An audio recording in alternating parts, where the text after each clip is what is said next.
A pixel-perfect nightmare. When smartphone technology goes too far. A short story written and performed by Jordan Crumbine. Part 1. The Appleseed smartphone, powered by CloudOptics technology. Never settle for less than perfect. Appleseed smartphones are powered by CloudOptic technology, a revolutionary camera system designed to take the perfect shot every time. If it's perfect, it's Appleseed. The two halves of the box were so snug, they created a vacuum. Johnny's fingertips struggled to grip the premium pale green cardboard. Finally, with a gentle hiss, the near impenetrable vacuum gave way. Johnny slipped aside a thin layer of matching pale green foam to reveal a sheet of black glass underneath. Before he could even touch the gadget, the screen winked to life. That same shade of pale green brightened the screen, and bold, friendly letters announced, "Hello.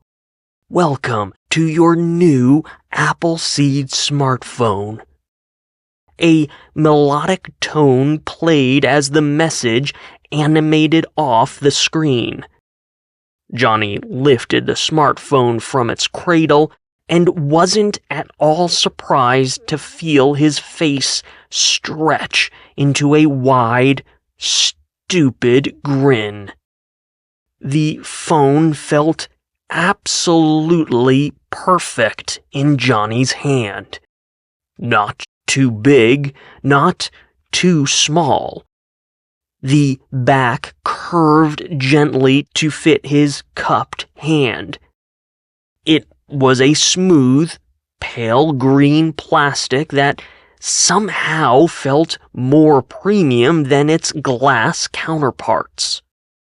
The volume and power buttons were solid, clicky, and visually accentuated with a deep emerald hue. Although the phone looked and felt great, its physical design was hardly the main attraction. A new message appeared on the display that stretched seamlessly to the edges of the device. Those same friendly letters pronounced, "Your world is about to change. Say hello to the camera that gets better with every photo you take."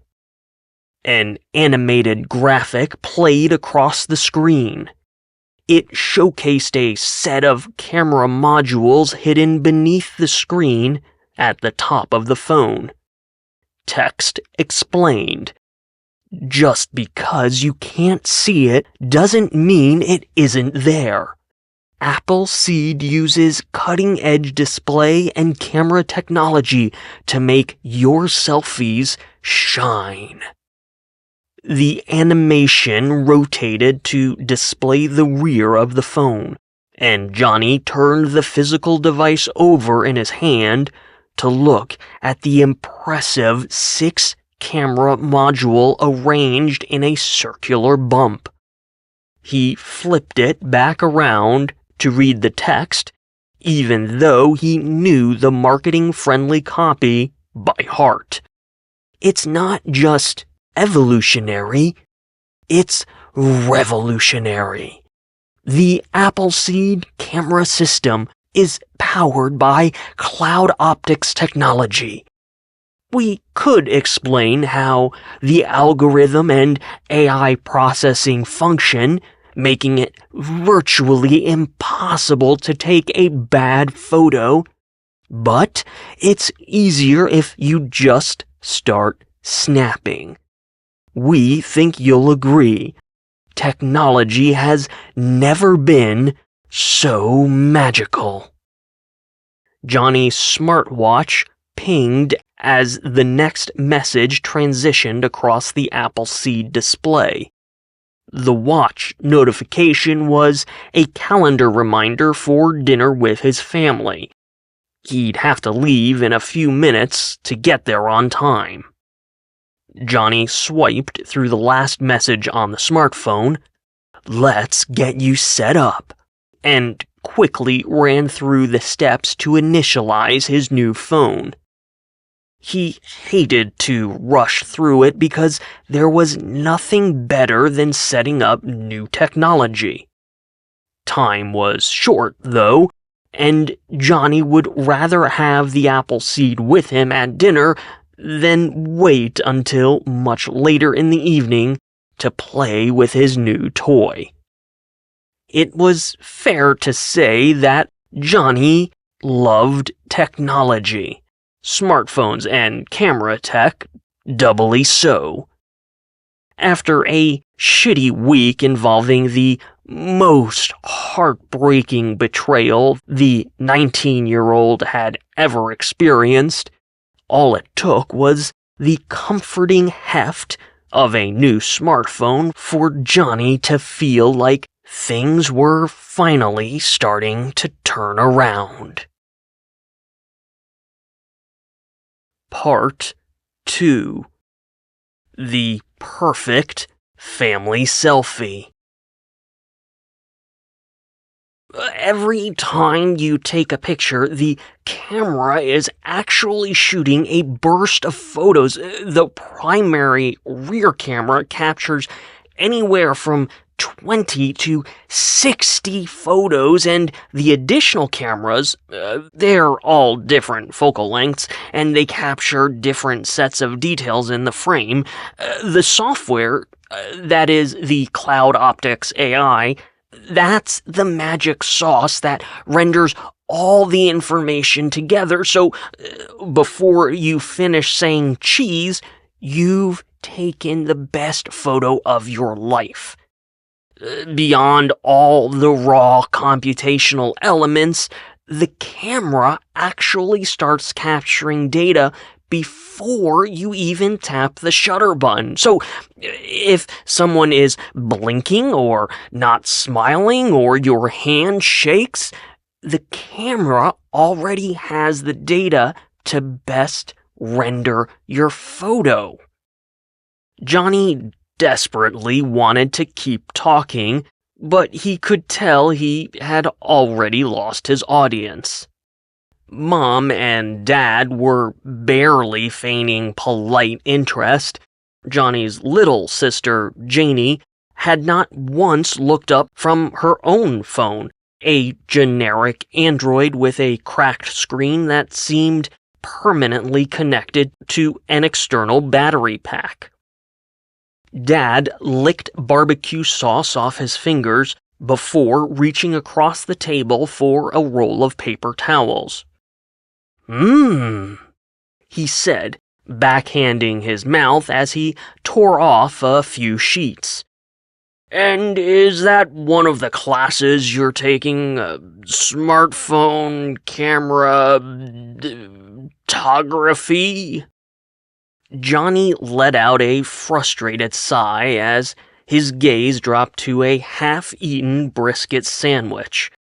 It sat on a bed of fries in a red plastic basket that had come out of the kitchen sticky. Dad was about as blue-collar as they came. He had no college degree and managed a gas station convenience store. He wouldn't know an F-stop from a train stop if the train came straight through his living room. "You're thinking of computational photography, Dad?" Johnny said, unable to hide a disappointed frown. "But If it's not a traditional camera like a DSLR or mirrorless, colleges don't really like to acknowledge what they think of as fringe photographic technology.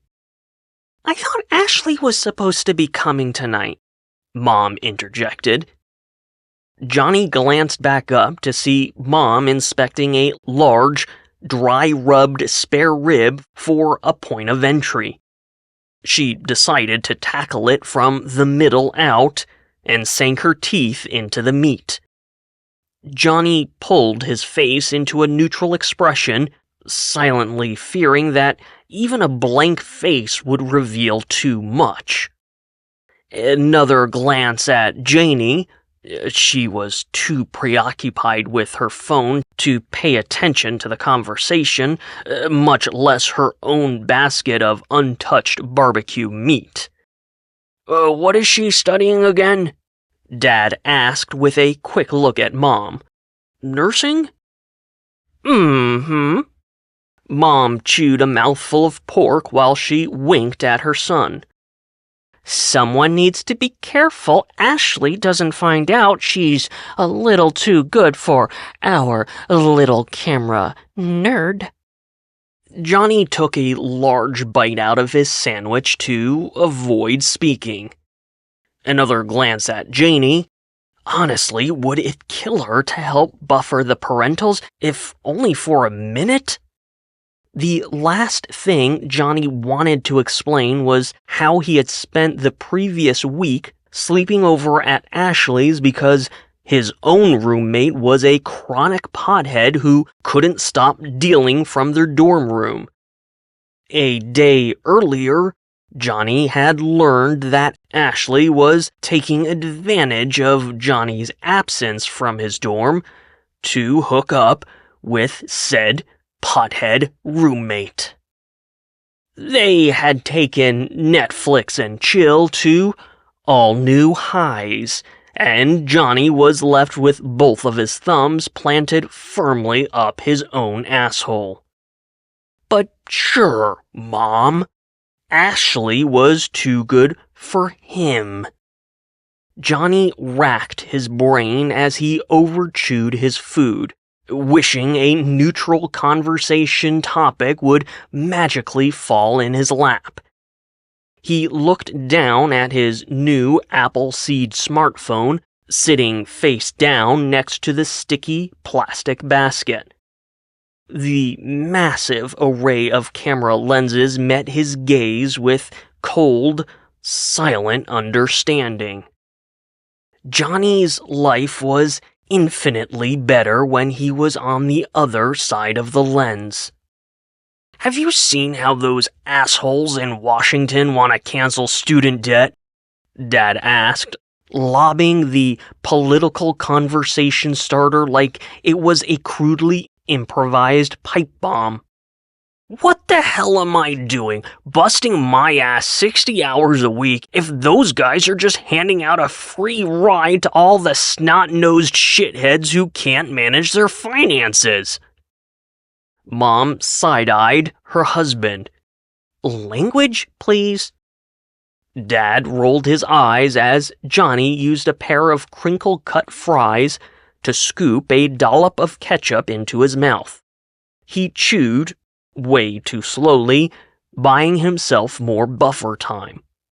No one can argue the fact that if the other guy won, Dad continued, almost as if he wished the conversational pipe bomb was more on the scale of a nuclear WMD, the economy would be in a much better place right now, and people wouldn't be begging and sucking at the tit of the welfare state.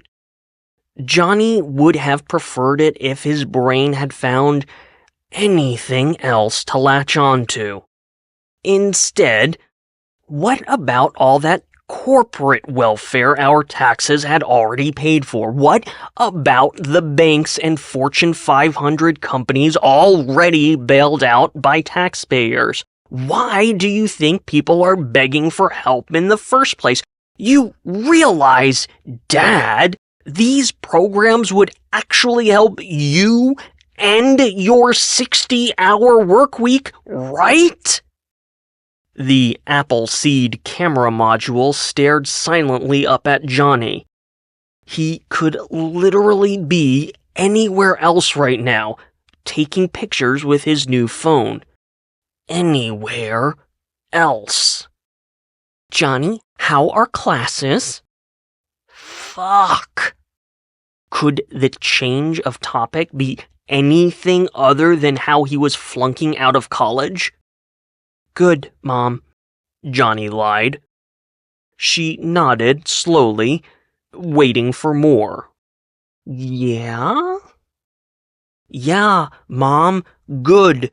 Aside from the inexplicable white noise that filled Johnny's brain whenever he sat in a classroom, aside from the total lack of real-world photographic coursework, aside from the educational institution's arrogant blinders toward modern-day advances in imaging technology.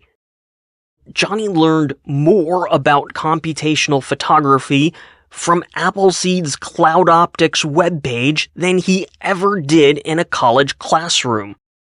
Could they possibly talk about anything other than school, politics, or Dad's 60-hour work week? He just gives and he gives and he gives.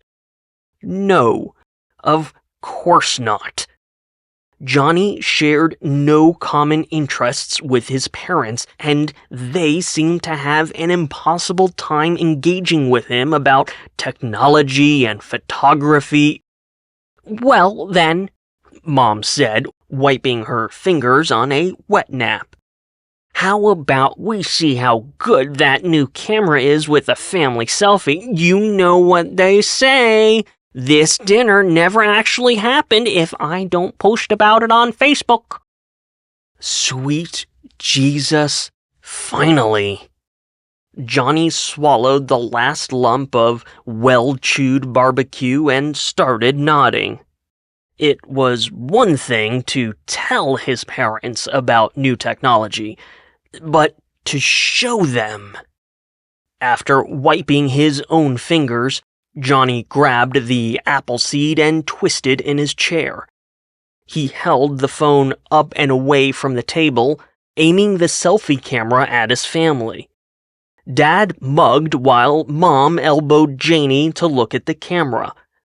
The framing was too tight, but Johnny already knew that. Okay, now watch this, Johnny said, holding the phone but not pressing any buttons. On the Appleseed screen, green digital squares appeared and started tracking each of their faces.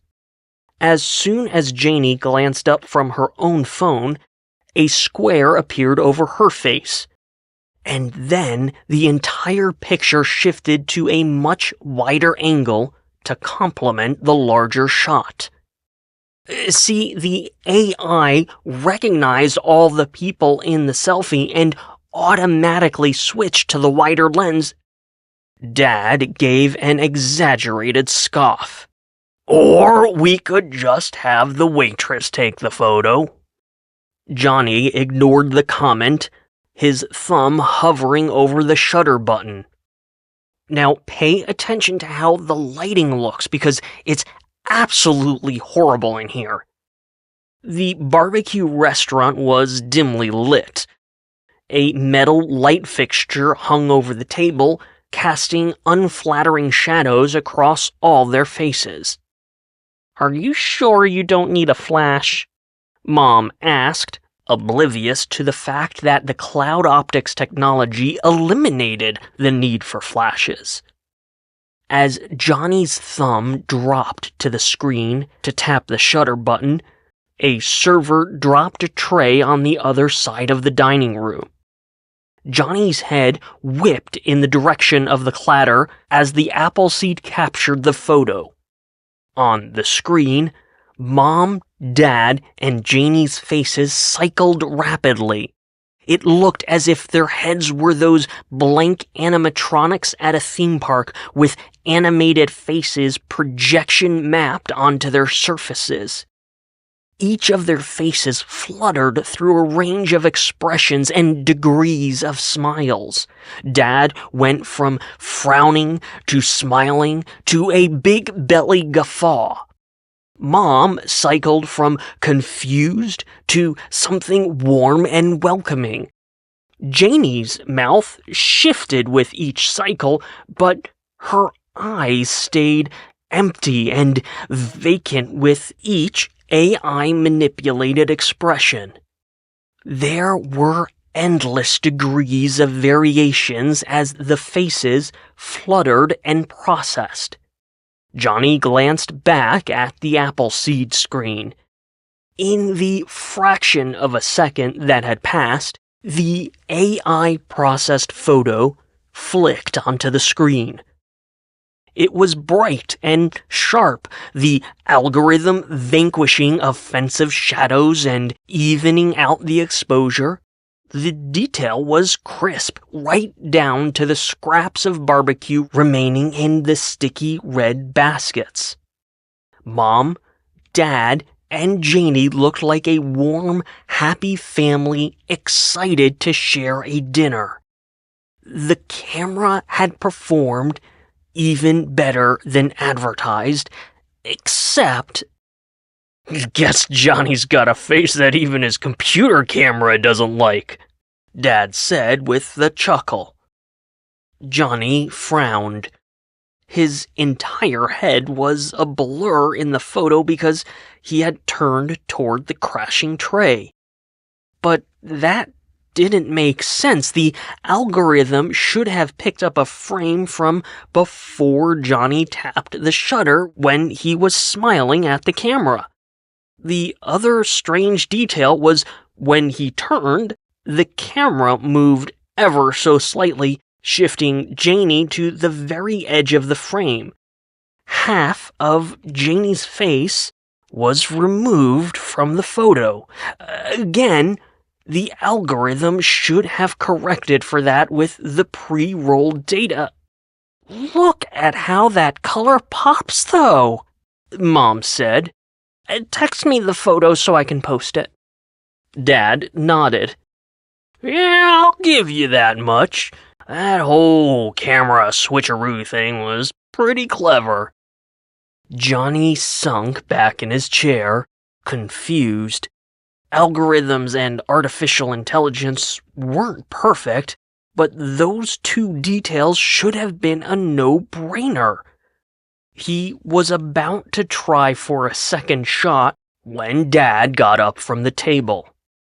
Algorithmic glitches aside, dinner with the family was, thankfully, blissfully, over. Part 3. The Lady in Red. After a series of awkward goodbye hugs in the restaurant parking lot, Johnny parted ways with his family. He unlocked the door to this side of ancient, faded purple geo-tracker before hesitating. Something had caught his eye on the street corner just beyond the parking lot. A tall, curvy blonde wearing a shimmering red dress stood in a cone of yellow light. The light was coming from the overhead street lamp and had an antiseptic quality to it. The blonde was turned away from Johnny, hand on her hip, and he could plainly see how tightly the dress clung to her curves. She turned her head, and those long, soft blonde strands shifted against the bare skin of her exposed back. A sliver of a pale jawline came into view, and Johnny found himself reaching for his phone. A long exposure of this lady in red, with the glowing lights of moving traffic streaked across the background, would be a stunning composition. Johnny lifted the Appleseed, aiming that rear-facing 6-lens camera module at the lady in red. His eyes shifted from the lady on the street corner to the phone's display. Unexpectedly, Johnny's breath caught in his throat.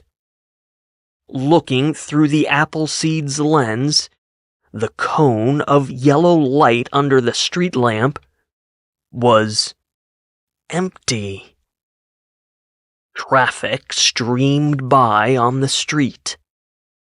The lady in red was no longer in the shot. Johnny looked past his phone to the street corner and, sure enough, no one was there. He glanced right and left. His field of view was wide and there was nowhere for the lady in red to disappear. Certainly not in the split second it took him to look from the street corner to his phone. But she was gone. Vanished. Almost as if she had been winked from existence. It didn't make any sense, and what made matters worse was that Johnny had zero history of seeing anomalies? Apparitions? He didn't know how to classify the lady in red. She had looked so real. Johnny reached for the geo-tracker's flip-style door handle and found himself immediately reassured and grounded by the molded plastic underneath his fingertips. He pulled the door open while looking back at the street corner, wondering if the lady might mysteriously reappear. A car horn tooted behind him, and Johnny snapped back to reality. He turned to see his dad's project car, a cherry red Cadillac DeVille from the 1980s. Mom's arm was waving out the passenger window, and Janie sat in the back seat, face down in her phone. "You okay there, Space Cadet?" Mom asked. "I've been talking to you for a few minutes." Johnny rubbed a hand over his mouth, confused. Mom waved it off. "I was saying that we are long overdue for upgrades, and you should come over and help us order some of those fancy new camera phones."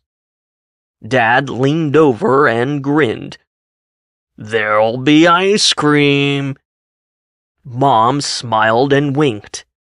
"I've got your favorite, dairy-free mint chocolate chip, the green kind, not the white."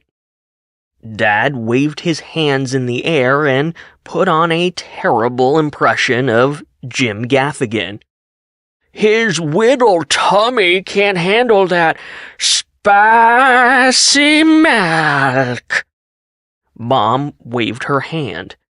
"Come on, meet us back at the house and we'll buy some phones." Johnny didn't know what to say, and, for once, it wasn't because he was desperate to avoid conversational landmines. Despite the encyclopedic volumes of things they didn't have in common, his parents were actually trying. Part 4. The Perfect Family. His spoon clinked against an empty bowl. Streaks of green and black smeared the inside, and Johnny resisted the urge to use his finger to squeegee up the residual remains of the mint chocolate chip ice cream.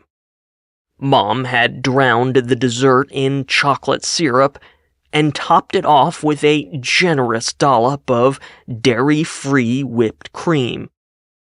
It was even better than he had hoped, dumb jokes about spicy milk aside. Johnny was sitting at the kitchen table with his mother.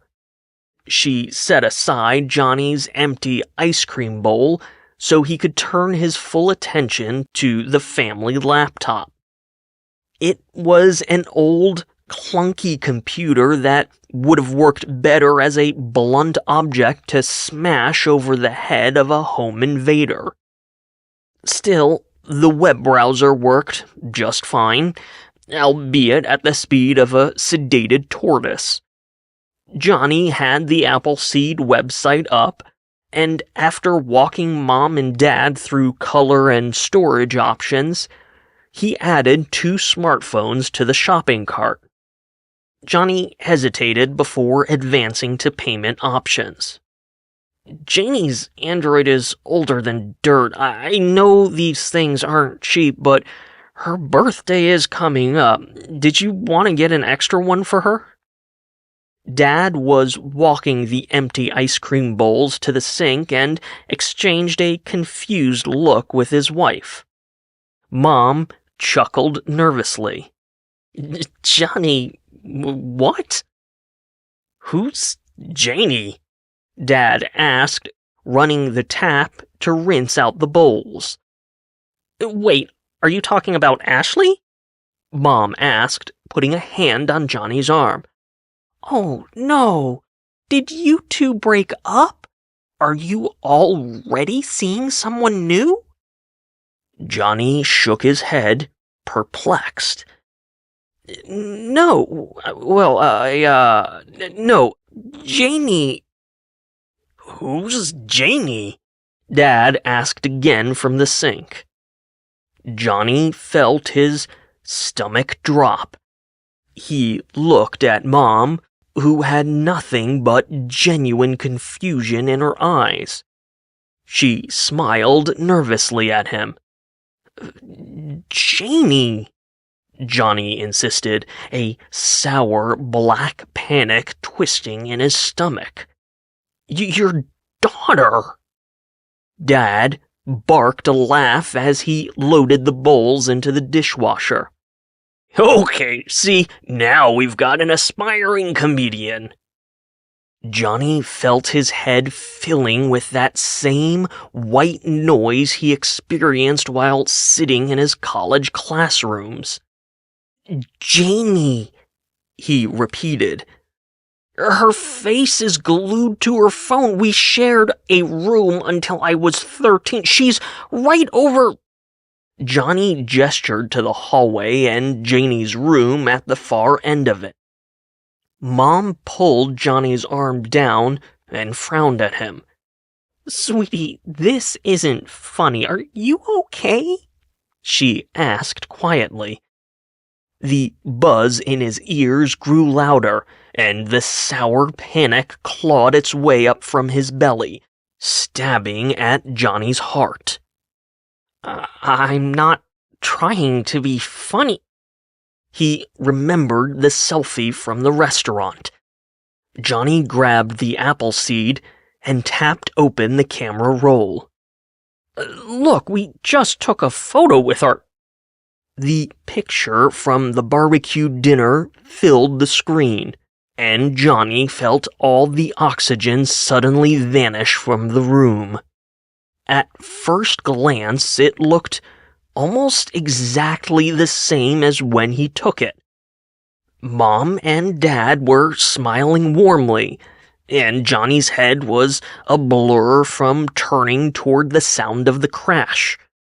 On closer inspection, however, instead of Janie being half-cropped from the photo, she simply wasn't there. The image was more aesthetically balanced for it, as if the CloudOptics algorithm had intentionally erased Janie from the picture in order to make a more perfect composition. Johnny pinched at the photo, zooming into the space that Janie had occupied. Even her sticky basket of untouched barbecue was gone. "This isn't possible," Johnny muttered, his head slowly rocking side to side. Dad had come up behind him and now placed his hands on Johnny's shoulders, admiring the photo. "That shot really did come out great.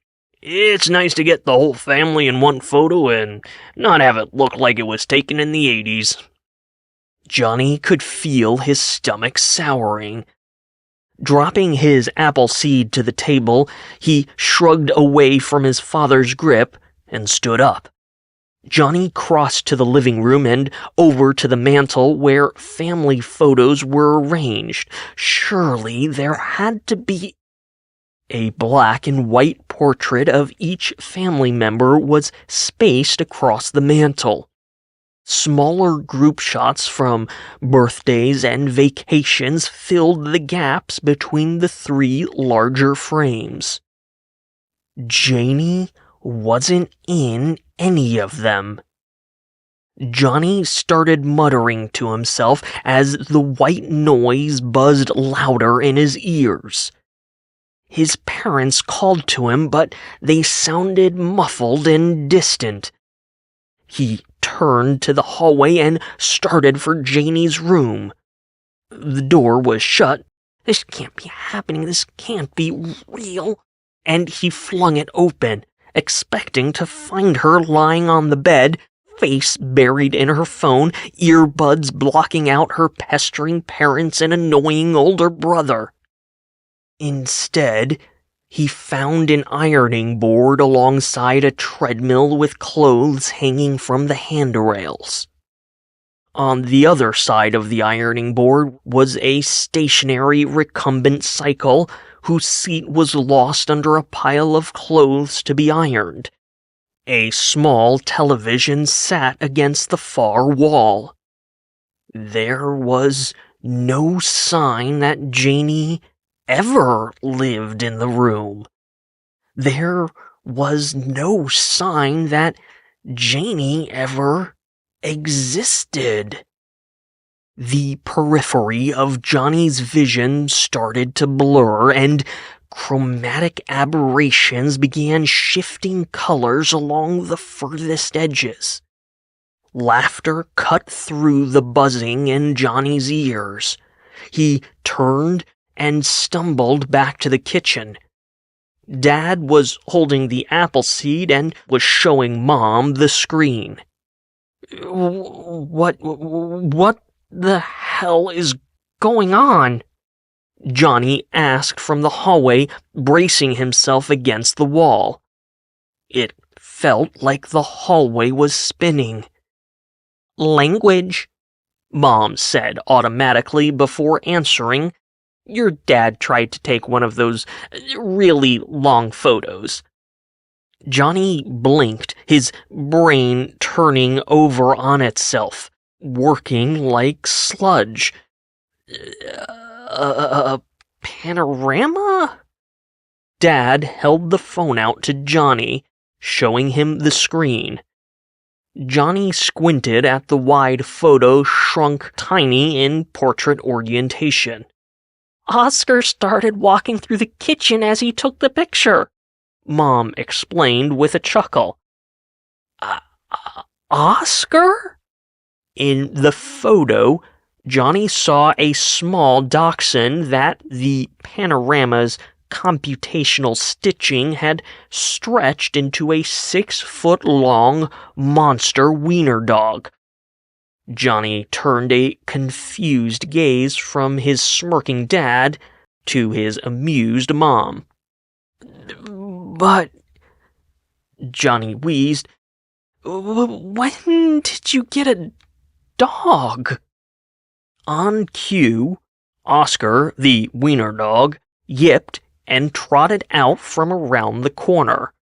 His short black hair was shiny and he had brown patches on his snout and feet. Johnny stumbled backward into the wall, a primal horror gripping his throat and suffocating him. The dog kept trotting toward him, all 6 feet of the thing. It was as if his parents had grabbed either end of a dachshund filled with silly putty and just stretched. "What the fuck?" Johnny hissed, oblivious to the words coming out of his mouth. "Johnny, language!" Mom said with a disapproving glance. Before Johnny could object, if he couldn't drop the F-bomb when a mutant dachshund crossed his path, when the actual fuck would the word ever be appropriate? The doorbell rang. Dad brightened and handed the Appleseed back to Johnny. He started for the front door. "Well, that'll be the new phones." But we didn't even finish." Johnny trailed off as he looked at the kitchen table. The family laptop was still sitting there, the Appleseed shopping cart still on the screen. Dad opened the door to a 20-something in glasses, skinny jeans, and a pale green Appleseed t-shirt. The Appleseed geek handed him a small, pale green shopping bag with nylon handles. None of it made any sense, and the harder Johnny grasped for logic, the faster it slipped away. The chromatic aberration, shifting colors at the edge of his vision, had grown stronger. Oscar, the monster dachshund, split into a red, green, and blue dog before melting back into one super stretch limo model of a wiener dog. Memories of Janie felt like they were glitching out of Johnny's head. 1 minute he could remember her clearly at the barbecue restaurant, and the next, she was gone, erased from existence. Okay, but that was dinner. When was the last time Johnny had seen his little sister? When was the last time they had caught up? Hadn't they had a semi-decent relationship before she lost herself in that dumb Android phone? What about the holidays? Family vacations, how they used to stay up late as kids watching old episodes of The Twilight Zone. A sharp pain stabbed at Johnny's temple. He cradled his head as waves of nausea turned his stomach. The room felt like it was spinning violently around him, colors shifting and glitching. The dog kept yipping. Mom and Dad were laughing, pointing their new phones at each other and snapping photos before turning to Johnny and taking pictures of him.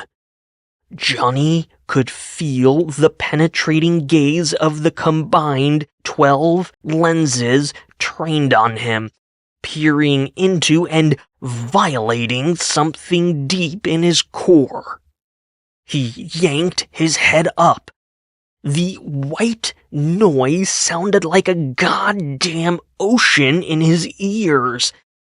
Pixelated artifacts flickered across the furniture and walls. After they took their photos, Mom and Dad showed off each perfect snapshot, holding their new phones out for Johnny to see. Sharp Explosive pain stabbed through his head, and his brain felt like it was splitting in two. Johnny grimaced in agony, and yet he wasn't grimacing in any one of the photos. There wasn't a hint of pain or a shadow of a frown. Every photo his parents took of him showed a happy, laughing, and bright-eyed 19-year-old. Every photo was perfect, right down to the last pixel. Johnny's mouth fell open, and an otherworldly moan of terror spilled out. The house glitched furiously around him, pulsing in a dissonant frequency that matched the tremors in his cry. He pushed past his parents, flinging open the front door before stopping abruptly. Tommy? The face staring back at Johnny was familiar in all the wrong ways. It was nearly identical to Johnny's, just older. Johnny would have recognized his older brother anywhere, despite a small corner of his brain screaming at him, rebelling against the reality he could plainly see with his own two eyes. Johnny didn't have an older brother. Tommy flashed a perfect white smile and pointed at the Appleseed clutched in his younger brother's hand. "Hey, we've got the same phone!" "Tommy, you made it! I am so glad to see you! We've got ice cream!" Mom called out. "Hold the spicy milk!" Dad piped. Tommy stepped around his younger brother. Johnny's eyes bugged as he moaned, "What the fucking hell is going on?" Mom, Dad, and Tommy turned and said in perfect unison, "Language, Johnny!" It was like a punch in the gut, and Johnny stumbled backward out the front door and onto the porch. His mother stepped into the doorway. "You know, Johnny," she said, raising a stern finger, "you really should be more like your older brother." "I don't have an older brother. Who the fuck is that?"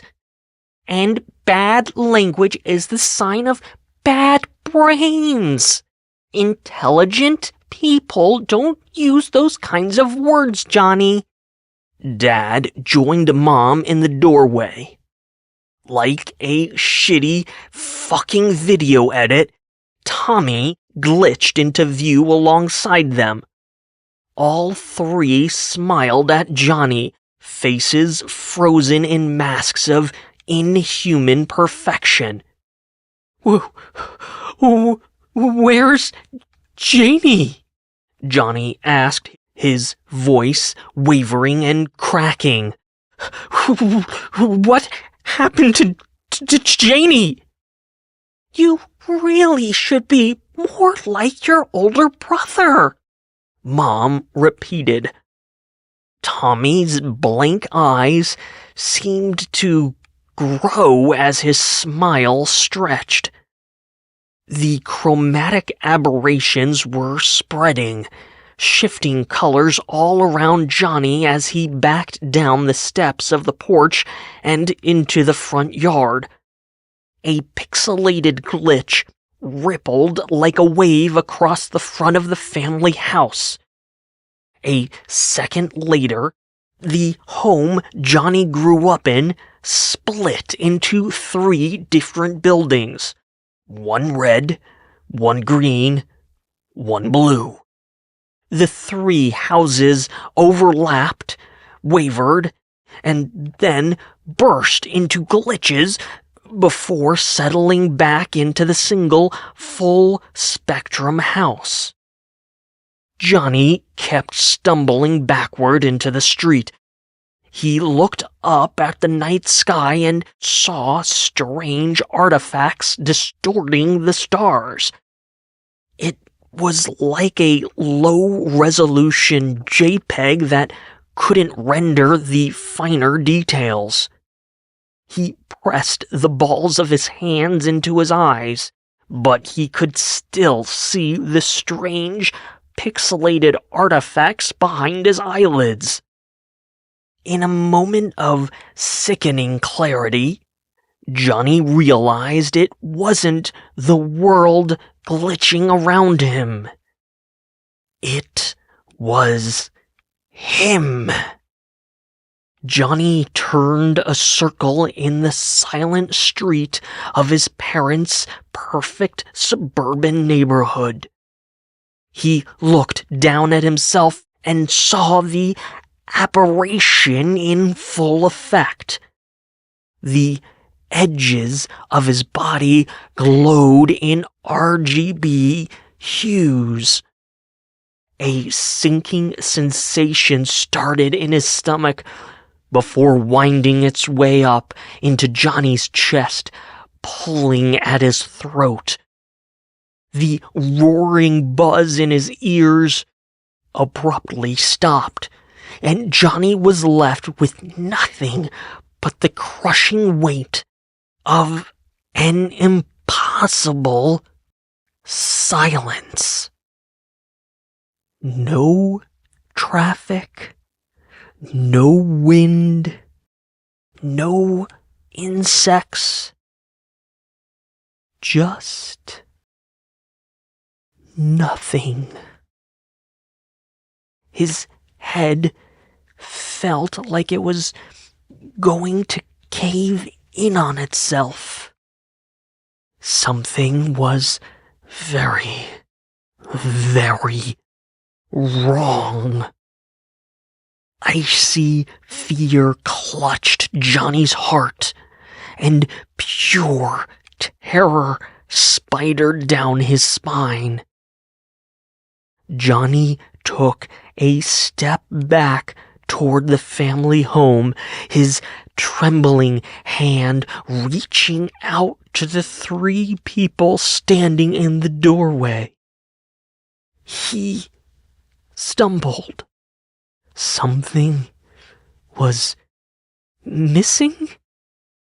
He looked down at his foot, but it was barely there, glitching in and out of reality with tiny explosions of red, green, and blue artifacts. His other foot glitched, and Johnny staggered to his knees. Mommy! Before he could say another word, Johnny's entire mouth glitched away. It was as if it had been erased by some cruel Photoshop of reality. Johnny was no longer capable of calling out or crying for help. Never mind the conversational landmines. Never mind the things they didn't have in common. Never mind Janie. Johnny's eyes locked with his mother's. His brows furrowed in a desperate, pleading horror, silently begging her to, please, please, please. Johnny's Appleseed smartphone clattered to the pavement. Mom, Dad, and Tommy stood unmoving in the doorway. The street sat silent. Like a switch being flipped, Mom perked up, turning from Dad to Tommy. You know, I cannot remember the last time we all took a photo together. Mom winked at her son. And you are looking absolutely perfect tonight, Tommy.